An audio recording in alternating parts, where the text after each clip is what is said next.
प्रयागराज सलैया साहित्य संसार में आपका स्वागत है। पंडित कन्हैयालाल मिश्र प्रभाकर का ललित निबंध अपना भविष्य स्वयं बनाएं आपके समक्ष प्रस्तुत कर रहा हूँ। बादशाह ने एक दिन अपने मंत्री से कहा, मुझे अपने लिए एक आदमी की ज़रूरत है। कोई तुम्हारी निगाह में चढ़े तो लाना, पर इतना ध्यान रखना कि आदमी अच्छा हो। बहुत दिनों की जांच पड़ताल के बाद मंत्री को एक आदमी अच्छा लगा।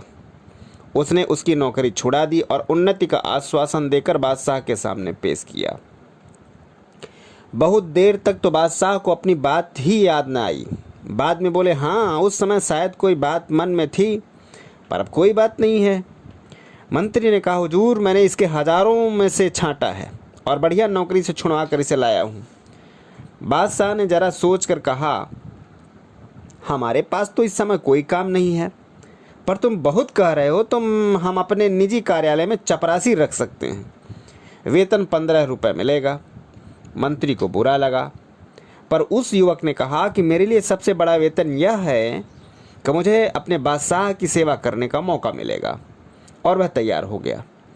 मंत्री जब उसे कार्यालय में छोड़ने गया तो वो वहाँ धूल ही धूल थी, क्योंकि बादशाह वहाँ कभी कभी जाते थे और कभी नहीं जाते थे और ना ही काम करते थे।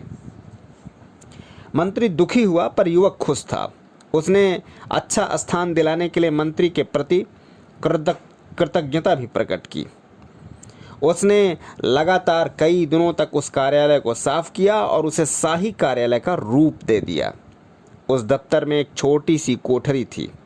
युवक ने उसकी जांच पड़ताल की तो पता चला कि पिछले सालों में बादशाह के पास जो निजी पत्र आए थे, उनके लिफाफों का ढेर उस कोठरी में था। उसमें से बहुत से लिफाफों पर सोने की पच्चीकारी थी और रत्न जड़े थे। ये वे लिफाफे थे जो विवाह आदि के शुभ अवसरों पर दूसरे बादशाहों और अमीर उमरावों के यहाँ से आए थे। युवक ने कारीगर लगाकर सब कीमती सामान लिफाफों से उतरवा लिया और बाजार में बेच दिया। इसे कई हजार रुपए मिले। उनमें से कुछ रुपयों में से तो उसने कार्यालय के लिए सामान खरीदा और बाकी सरकारी खजाने में जमा कर दिए। जहां वह सामान बिका उसकी भी रसीद उसने ली और जहां से यह सामान खरीदा गया उसकी भी। राजा का निजी कार्यालय सचमुच शाही कार्यालय हो गया। चुगलखोरों ने बादशाह से उसकी शिकायत की कि वह रुपया लुटा रहा है। एक दिन बादशाह गुस्से में भरे कार्यालय गए। साफ सुथरा कार्यालय देखकर दंग रह गए। फिर भी उन्होंने तेज आवाज़ में पूछा, तुमने यह सजावट किसके रुपयों से की? कार्यालय के रुपए से हुजूर, कहकर उसने रद्दी लिफाफों की कहानी सुनाई और खजांची से गवाही दिलाई कि कार्यालय का सामान खरीदने के बाद बचा हुआ रुपया खजाने में जमा किया गया है। बादशाह रीझ गए और उस युवक को उन्होंने अपने राज्य का वित्त मंत्री बना दिया। दूसरे मंत्री इससे परेशान हुए, क्योंकि न वह बेईमानी करता था न करने देता था। जो भी मंत्री बादशाह के पास जाता, किसी न किसी बहाने उस युवक की शिकायत करता, जिससे कि वह बादशाह की नज़रों में गिर जाए।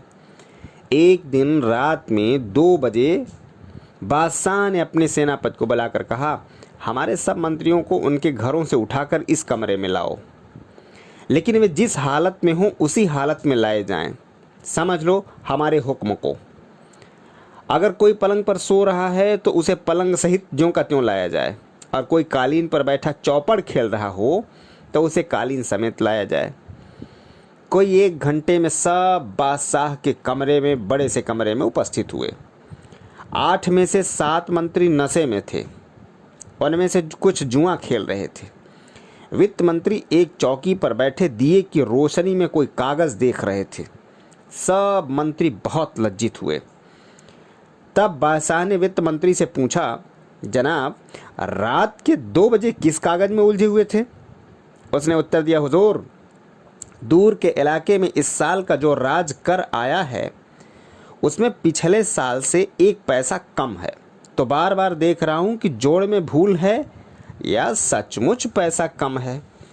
बादशाह ने अपनी जेब से 1 पैसा फेंक कर कहा, लो अब हिसाब ठीक कर दो और जाओ आराम करो। वित्त मंत्री ने नम्रता के साथ पैसा वापस करते हुए कहा, हुजूर पैसा तो मैं भी डाल सकता था, पर यदि पैसा कम है और उसके लिए पूछताछ न हुई तो इससे अफसरों में ढील और बेईमानी पैदा होगी। बादशाह बहुत खुश हुए और उन्होंने इस युवक को अपना प्रधानमंत्री बना दिया। जय हिंद, जय भारत।